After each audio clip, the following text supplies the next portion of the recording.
আওয়ামী লীগ কর্মী খুন আর জাসদ কার্যালয়ে আগুন দেওয়ার জেরে উত্তপ্ত কুষ্টিয়ার মিরপুরের রাজনীতি। দিনকে দিন দূরত্ব বাড়ছে মহাজোটের শরিক এই দুই দলের মধ্যে। নানা বিষয়ে তারা একে অন্যের উপর দোষ চাপিয়েই ক্ষান্ত হয়নি, ঠুকে দিয়েছে মামলাও।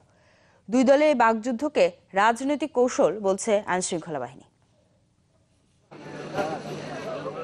11 জানুয়ারি কুষ্টিয়ার মিরপুর উপজেলার আম্বেরিয়ায় খুন হন আওয়ামী লীগ কর্মী সাবু। এ ঘটনায় জাসদকে দায়ী করে দলটির উপজেলা কার্যালয় ও ইউপি চেয়ারম্যান মশিউর রহমান মিলনের বাড়িতে আগুন দেয় আওয়ামী লীগ কর্মীরা।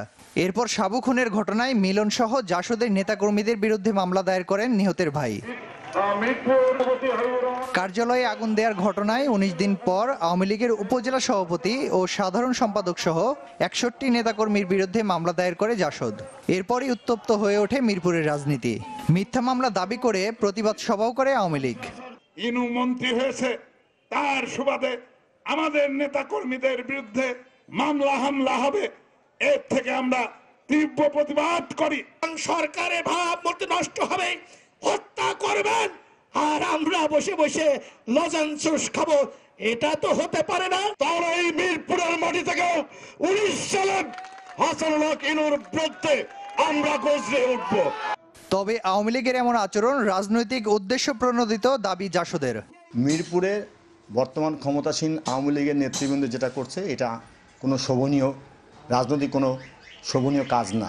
তারা গিয়েছিল এবং জাসদ অফিসে ক্ষতি সাধন করেছে, যার জন্যই তাদের এগেনস্টে কেস হয়েছে। মাননীয় প্রধানমন্ত্রী শেখ হাসিনার খুব নিকটের লোক এবং তার সম্বন্ধে যে কথাবার্তাগুলো তারা বলেছে তারা আসলে ঠিক করেনি।